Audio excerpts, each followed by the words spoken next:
এসব আপডেটের বিস্তারিত জানতে খেলাভিউজের সঙ্গেই থাকুন। ক্রিকেটের নিয়ন্ত্রণ কার হাতে?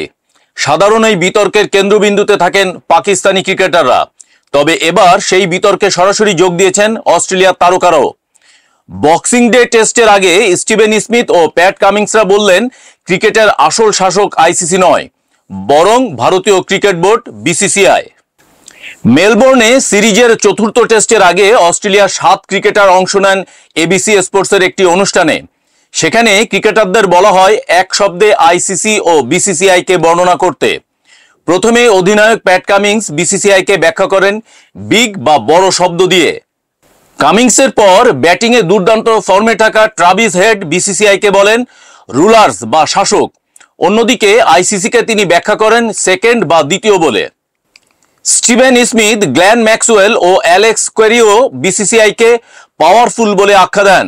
তবে সবচেয়ে আলোচিত মন্তব্য করেন স্মিথ। আইসিসিকে বর্ণনা করতে গিয়ে স্মিথ বলেন ততটা শক্তিশালী নয়, অর্থাৎ বিসিসিআইয়ের তুলনায় আইসিসির ক্ষমতা কম। তবে দ্রুতই নিজের বক্তব্য বদলান স্মিথ। মজা করে তিনি বলেন, না, আমি এটা বলতে পারি না, এটা মজার ছলে বলেছি। এরপর আইসিসিকে লিডার্স বা নেতা বলে ব্যাখ্যা করেন তিনি। অজি দলের অভিজ্ঞ ব্যাটার উসমান খাজা বিসিসিআইকে সরাসরি পাওয়ারফুল আখ্যা দেন। তবে তিনি আইসিসিকে নিয়ে কোনো মন্তব্য করতে রাজি হননি। বিশ্ব ক্রিকেটে বিসিসিআইয়ের আধিপত্য নিয়ে দীর্ঘদিন ধরেই চলছে আলোচনা।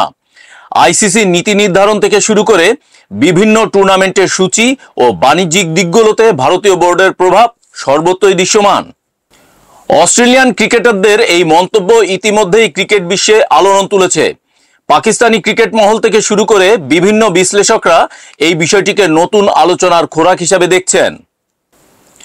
বক্সিং ডে টেস্টের আগে এমন মন্তব্য কি সিরিজে কোনো প্রভাব ফেলবে, নাকি এটা নিছকই মজার ছলে করা মন্তব্য? আপাতত অপেক্ষা ক্রিকেট প্রেমীদের।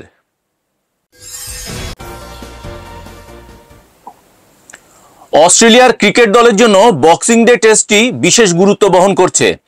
কারণ মেলবোর্নে অনুষ্ঠিত এই টেস্টে অভিষেক হচ্ছে 19 বছর বয়সী স্যাম কনস্টাসের।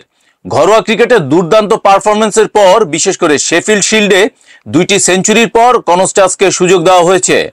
অস্ট্রেলিয়ার কোচ অ্যান্ড্রু ম্যাকডোনাল্ড জানিয়েছেন কনস্টাসের খেলায় কোনো সন্দেহ নেই।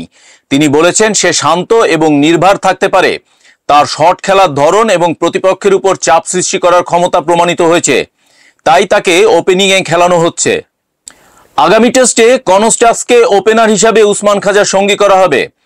ভারতের বিপক্ষে প্রধানমন্ত্রী একাদশের হয়ে সেঞ্চুরি করার পর কনস্টাসের উপর আস্থা বাড়িয়ে দিয়েছে কোচ। এদিকে চোট পাওয়া ট্রাভিস হেডের খেলা নিয়ে আশাবাদী অস্ট্রেলিয়া। হেড, যিনি সিরিজের সর্বোচ্চ রান সংগ্রাহক, ফিটনেস টেস্টের পর মাঠে নামার জন্য প্রস্তুত। কোচ ম্যাকডোনাল্ড জানিয়েছেন হেড ভালো ফর্মে আছে এবং তার হ্যামস্ট্রিং চোটের পরও তিনি দৌড়াতে সক্ষম হয়েছেন।